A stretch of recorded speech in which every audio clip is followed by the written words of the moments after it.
Bonjour à tous, c'est Gromy pour l'IM Daily numéro 99. Alors aujourd'hui ça va être la dernière vidéo qui va faire une critique d'une image du forum. Parce que demain je réserve un épisode un peu spécial pour le numéro 100. Et donc ça va être aujourd'hui des images de Nata et de Knulker qui sont un peu partie du même thème en fait, c'est de la construction de personnages. Donc j'en profite pour corriger les deux d'un coup. Donc pour commencer, on a ce dessin de Nata. Et en fait, sur le forum, tout le monde est parti en parlant du dynamisme, parce que c'est quelque chose qui intéressait Nata. Et c'est vrai que c'est un des premiers points qu'on voit sur ce personnage, c'est qu'il manque de dynamisme. Mais pour l'instant, je pense que c'est pas vraiment le problème sur lequel doit se concentrer Nata. Pour l'instant, le problème sur lequel il doit se concentrer, c'est surtout la construction. Et être sûr que le personnage fonctionne dans le volume. En fait, il y a quelque chose qui va se retrouver dans plusieurs images après. C'est déjà cette forme-là. Ça fait une forme de boudin, comme ça. Là, j'exagère un petit peu. Mais ça, c'est vraiment pas du tout une bonne forme pour construire quelque chose. C'est une forme qui marche déjà pas bien en 2D, et alors en 3D, c'est vraiment pas facile à s'imaginer, et c'est complètement faux. En fait, un bras, si on n'ajoute pas de muscles dessus, ça ferait plus ça que ça, déjà. Parce que les os du coude et de l'épaule sont plus épais que la barre qu'il y a entre les deux, quoi. Du coup, si on veut représenter un volume simple de bras, le mieux c'est encore de partir de cylindres tout courts qui vont pouvoir donner un certain dynamisme à la forme, parce qu'ils vont être plus épais en haut qu'en bas, et ça va être plus facile de les faire se déplacer dans le volume. Et après, globalement, en termes de forme pure, ça c'est quelque chose qu'il faut bannir en règle générale. C'est relativement moche, ça manque de dynamisme, ça manque de force. Et dans le bras, ça n'arrive jamais. Dans le bras, on va avoir un muscle comme ça, qui peut être chevauché par un muscle comme ça, et de l'autre côté, ça va être plutôt droit. Ou alors ça va faire comme ça. Vous voyez, c'est des courbes qui sont comme ça, comme ça, comme ça, si on veut. Ou des formes de S. Mais en tout cas, ça va pas être du tout cette forme-là, qui est vraiment pas belle, et qui fait un peu boudin, quoi. Donc voilà, un peu plus de force dans le perso, déjà dans la construction, c'est avec des cylindres. Du coup, là, si c'est totalement de profil, c'est droit. Mais au début, quand on essaie de construire des persos, il va falloir éviter de les faire totalement de profil tout le temps, parce que ça va pas aider à faire comprendre le volume. Là, en l'occurrence, sa main, on voit pas pourquoi il va la placer totalement sur son côté. A priori, il va l'envoyer plutôt vers l'avant. Donc là, on a l'épaule. Déjà, à partir du moment où il lève le bras, il va lever un peu l'épaule, a priori. Donc l'épaule va être un peu plus haute que ce qui a été indiqué par Nata. Et ensuite, il va y avoir un cylindre qui va aller vers l'avant pour le bras. On a le coude. Et après, on a un cylindre qui va aller vers le haut pour l'avant-bras. Avec certainement la main qui vient vers l'avant. Et là encore, il est un petit peu trop encore, je pense, sur le côté. A priori, ça va être encore plus devant. Ou peut-être un peu plus bas. Enfin, en tout cas, il y a quelque chose à trouver. Il y a une position à trouver avec ce bras qui peut être plus intéressante. Et après, s'il monte cette épaule-là, il y a des chances qu'il baisse l'autre pour l'épaule avec son bouclier. Ou alors, il peut la lever aussi. Mais enfin, en tout cas, il faut trouver quelque chose avec ce bouclier. Il faut faire la construction en dessous. Donc là, on aurait quelque chose comme ça avec le bouclier qui s'attache ici. Et donc, on a le bouclier qui est là. Et en fait, il faut toujours faire la construction en dessous, parce que ça permet de savoir exactement où on va devoir placer le bouclier. Après, les personnages totalement de face, c'est pas forcément génial. Donc là, on peut décaler le torse un peu sur le côté. Normalement, on commence par le torse. Là, je fais les choses un petit peu dans le désordre. C'est pour expliquer un petit peu plein de trucs en même temps. Après, on a le cou qui vient s'insérer sur le torse. On a la sphère de la tête, du crâne. Et on a la mâchoire qui s'attache dessus. Donc après, on peut penser au dynamisme une fois qu'on connaît vraiment bien la construction. Mais là, pour l'instant, vu que c'est pas encore le cas, pour Nata, je pense qu'il vaut mieux se concentrer d'abord sur la construction et après sur le dynamisme. Faut faire plein de personnages, faut pas hésiter à céder de photos, à essayer de réduire des personnes qui existent à des volumes simples pour bien assimiler ce truc là. Et s'entraîner aussi peut-être à faire des boîtes et des cylindres en perspective à main levée pour commencer à bien appréhender le truc quoi. Après là, en l'occurrence, les deux pieds sont pas au sol, donc c'est quelque chose qu'il faut travailler aussi après l'appui. Mais ça, on verra ça par la suite. Ce sera vraiment dans le posing et c'est des choses dont je parlerai sûrement un peu plus tard. Voilà, le deuxième personnage de Nata, c'est celui-là. Donc c'est toujours le même personnage, donc avec un autre essai un peu plus en volume. Donc déjà, ça fonctionne un peu mieux dans le volume, mais sa cage thoracique est complètement décalée. Et ce qui se passe là au niveau des hanches, c'est complètement foireux. Je sais pas ce que c'est censé être, ces sortes de grosses boules que place Nata. Il y en a une qui est vraiment très grosse, l'autre qui est beaucoup plus petite. C'est vraiment très très bizarre. Je vais revenir sur le bassin un peu après. A priori, si on voit toute l'épaisseur du côté du torse comme ça, c'est qu'il est carrément de profil. Sinon, ça doit être plus fin. On doit arriver plutôt là. Quelque chose comme ça.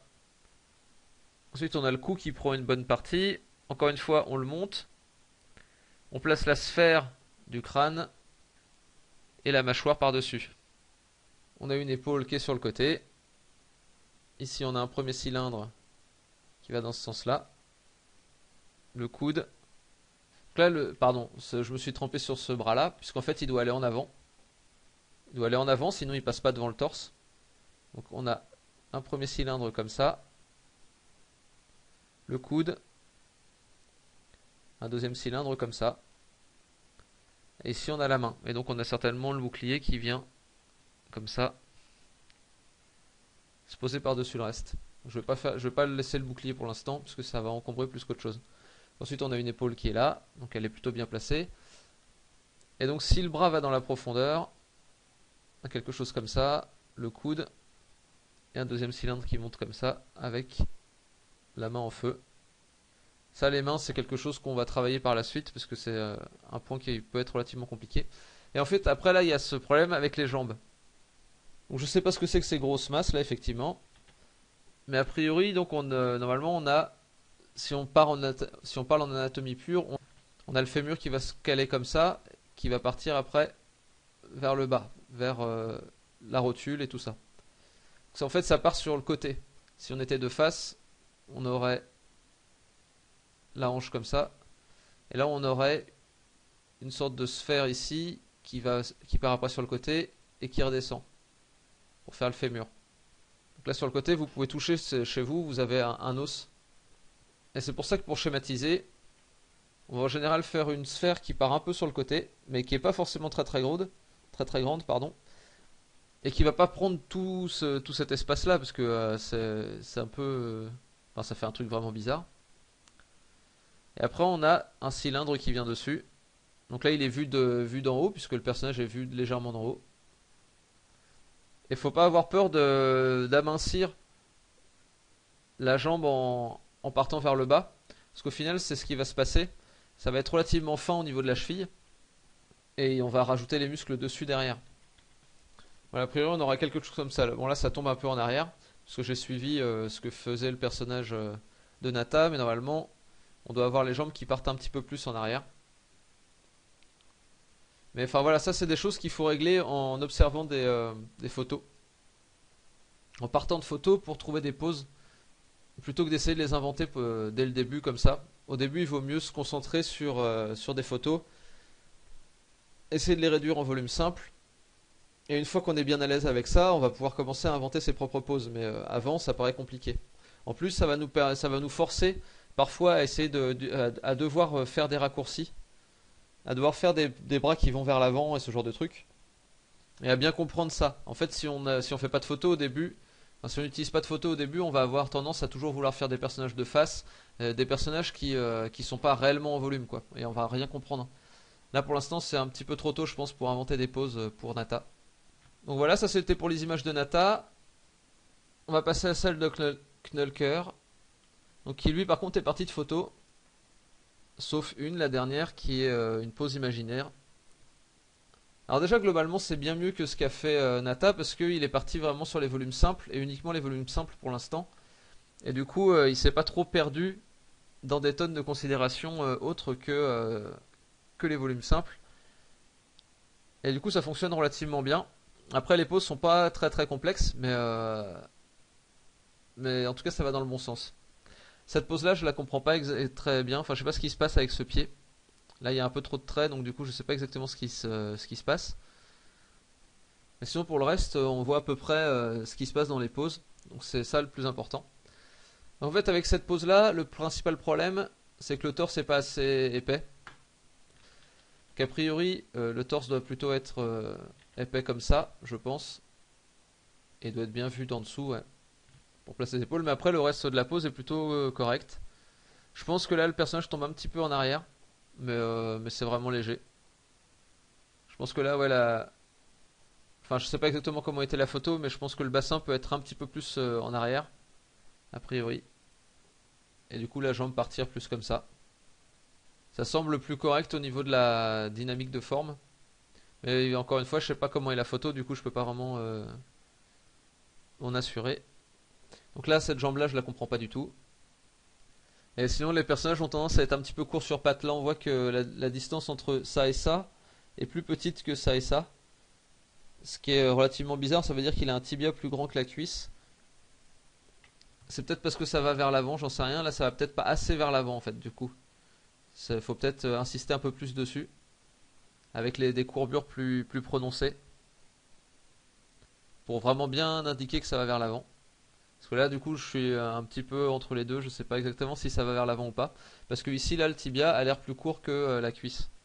Donc c'est vraiment des questions de proportion qui semblent pas très justes. Et globalement, si on prend toute cette distance-là, elle est bien plus grande que cette distance-là. Et du coup, je pense que ouais, le genou devrait plutôt arriver là et la jambe finir là, quoi. On devrait rajouter certainement quelques centimètres. Sinon, le personnage est un petit peu court sur pattes. C'est pareil là, enfin, on voit que toute cette zone là, ça fait quand même une sacrée taille comparé à ça. Donc ici, je pense que cette cuisse là a l'air un peu plus grande que celle-ci. Mais je pense pas que celle-là est dans la profondeur, j'en sais rien en fait. Mais là, j'ai pas l'impression. Si ça allait dans la profondeur, faudrait pareil insister plus sur les courbes. Mais globalement, ça fonctionne plutôt pas mal. Voilà, ça c'est l'objectif de la façon de construire les personnages que j'indique depuis le début des trainings et depuis quelques mois maintenant. Donc j'espère que cette vidéo va vous avoir éclairé un petit peu là-dessus. J'espère que ça servira à Nata et à Knulker. Donc si vous avez des questions sur ce genre de construction, n'hésitez pas à les poser sur le forum. De mon côté, je vous dis à demain pour une prochaine vidéo. Passez une bonne journée et dessinez bien. Allez, salut!